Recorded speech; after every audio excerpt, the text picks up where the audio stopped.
अस्सलामुअलैकुम, पाकवेदर.com के साथ मैं हूं वैसैदर। आज हम आपको बताने जा रहे हैं कि मॉनसून का चौथा सिस्टम जो सिंध में एंटर होगा, उस सिस्टम के थ्रू कराची समेत सिंध के दीगर इलाकों में कितनी बारिशें एक्सपेक्टेड हैं। साथ में बलूचिस्तान हमारा जो सूबा ऑलरेडी सैलाब से मुतासर है, वहाँ मज़ीद कितनी बारिशें होंगी।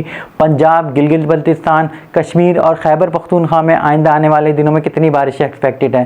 साथ हम आपको बताएंगे कि इन सिस्टम्स के दौरान, इन बारिशों के दौरान हमने क्या क्या प्रिकॉशन लेने हैं, कौन कौन से इलाके ज़्यादा मुतासिर हो सकते हैं, किन इलाकों में कितनी ज़्यादा बारिशें एक्सपेक्टेड हैं। तो चलिए शुरू करते हैं अपनी फोरकास्ट की वीडियो।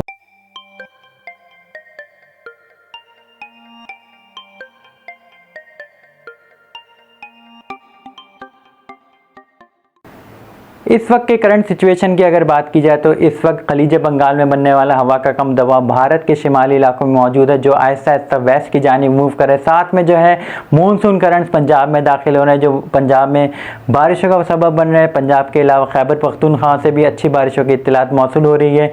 पंजाब के दीगर इलाकों में खुसूसन नॉर्दर्न पंजाब और सेंट्रल पंजाब में आइंदा आने वाले 2 से 3 रोज़ के दौरान मजीद बारिशें एक्सपेक्टेड हैं। सदर्न पंजाब में भी हम देख रहे हैं, जिनमें मुल्तान, भावलपुर शामिल हैं, वहाँ पर काफ़ी ज़्यादा एक्टिविटीज़ होने वाली हैं, अच्छी बारिशें एक्सपेक्टेड हैं। इस्लामाबाद, लाहौर, फैसलाबाद, मुल्तान, गुजरांवाला, सियालकोट और दीगर इलाकों में पंजाब के तेज़ बारिश हो सकती है। आइंदा आने वाले 2 से 3 रोज़ के दौरान 100 to 150 मिलीमीटर बारिश एक्सपेक्टेड है। कुछ लो लेइंग एरियाज़ में जो है अर्बन फ्लडिंग का सामना करना पड़ सकता है। तो बारिशों का सिलसिला हम देख रहे हैं पंजाब में 25 जुलाई तक जारी रहने का इम्कान है। उसके बाद जो है स्कैटर्ड एक्टिविटीज़ हो सकती है, बारिशों का सिलसिला चलता रहेगा, मानसून करंट्स एंटर होते रहेंगे। तो ये है कि वाइड स्प्रेड एक्टिविटी हम देख रहे हैं कि 25 जुलाई तक जारी रहने का इम्कान है। बाद में जो है डिफरेंट एरियाज़ में एक्टिविटीज़ पॉसिबल हैं। साथ ही हम ये एक्सपेक्ट कर रहे हैं कि पंजाब के सदर्न पार्ट, सिंध के शिमाली इलाकों में एक सर्कुलेशन फॉर्म में आएगी, और वो सर्कुलेशन जो है 23 जुलाई को फॉर्म में आने वाली है, जिसके सबब हम ये देखेंगे कि वो सर्कुलेशन इंटेंसिफाई होके साइक्लोनिक सर्कुलेशन और बाद अज़ां यानी कि 24 और 25 जुलाई को वो लो प्रेशर एरिया में कन्वर्ट हो जाएगी, जिसके सबब इसका ज़्यादातर फोकस जो है सिंध में रहेगा। सिंध के बेशतर इलाकों में हैवी रेनफॉल एक्सपेक्टेड है इस दौरान।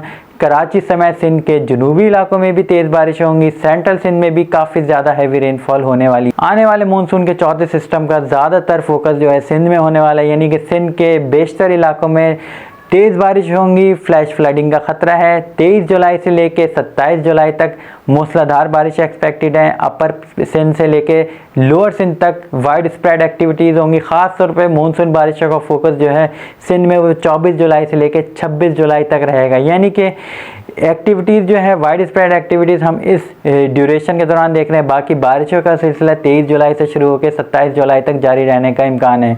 कराची में जो है हम इस स्पेल के दौरान, इस सिस्टम के दौरान 80 to 120 मिलीमीटर बारिश देख रहे हैं। कुछ इलाकों में 150 मिलीमीटर और अबव भी जा सकती है। ठट्टा रीजन में काफ़ी ज़्यादा एक्सपेक्टेड है कि इस बार जो है मानसून की रेंज जो है पिछले स्पेल से काफ़ी ज़्यादा हो, यानी कि 150 मिलीमीटर के अराउंड जो है वहाँ पे हम बारिशें देख रहे हैं। सेंट्रल सिंध में काफ़ी ज़्यादा हैवी रेनफॉल एक्सपेक्टेड है। हैदराबाद में भी हम 100 मिलीमीटर के अराउंड बारिशें देख रहे हैं। सक्कर, नवाबशाह और दीगर इलाकों में सिंध के जो है तेज़ बारिशें हो सकती हैं। दादू यानी कि वेस्टर्न सिंध में भी काफ़ी ज़्यादा हैवी रेनफॉल एक्सपेक्टेड है। जैकबाबाद की बात की जाए तो वहाँ पर भी काफ़ी ज़्यादा तेज़ बारिश हो सकती हैं। थर रीजन हमारा है, वहाँ पे भी 80 to 120 मिलीमीटर के दरमियान जो है बारिश एक्सपेक्टेड है। दूसरी जानिब अगर बात की जाए बलूचिस्तान की, तो बलूचिस्तान की सूरत हाल आप लोगों के सामने है। वहाँ पे गुज़िश्ता सिस्टम्स के दौरान, गुज़िश्ता स्पेल्स के दौरान काफ़ी ज़्यादा हैवी रेनफॉल हुई, फ्लडिंग का सामना करना पड़ा। अब तक की हमारी इत्तलात के मुताबिक 1200 से ज़ायद मकान जो है सैलाब की नज़र हो चुके हैं। मुख्तलिफ इलाकों में जो है राब्ता सड़कें टूट चुकी हैं, मुकम्मल तौर पर बह चुकी हैं। साथ ही जो है वहाँ पर वबाई अमराज का भी जो है आगाज़ हो चुका है। अब तक जो है 3000 अफराद जो है वबाई अमराज में मुब्तला हो चुके हैं। यानी कि आइंदा आने वाले मानसून के चौथे सिस्टम का असर जो है बलूचिस्तान में भी रहेगा। लसबेला डिस्ट्रिक्ट में काफ़ी ज़्यादा हैवी रेनफॉल एक्सपेक्टेड है। आवारान, खारान में भी काफ़ी ज़्यादा तेज़ बारिश हो सकती है। हुज़दा रीजन में हम देख रहे हैं कि 100+ मिलीमीटर और 120 मिलीमीटर के दौरान बारिशें देख रहे हैं। ख़ास तौर पर कीरथर रेंज पे डेली बेसिस पे क्लाउड्स बनेंगे, वहाँ पर वेरी हैवी रेनफॉल होगी, जिसके सबब हमने देखा कि हब डैम ऑलरेडी फुल हो चुका है। तो आइंदा आने वाले दिनों में मज़ीद जो पानी दाखिल होगा वो हब डैम से ओवरफ्लो भी कर सकता है, और ऑलरेडी जो है स्पिलवेज उसके खुले हुए हैं। दूसरी जानिब जो है दरियाओं में में और नदी नालों में तुग़यानी आ सकती है, सिंध में के भी नदी नालों में तुग़यानी आ सकती है। तो हम ये लोगों से कहेंगे कि इस दौरान जो है आपने एहतियाती तदाबीर इख्तियार करनी है। खैबर पख्तूनख्वा में भी आइंदा आने वाले 2 से 3 रोज़ के दौरान बारिशों का सिलसिला मज़ीद फैलेगा।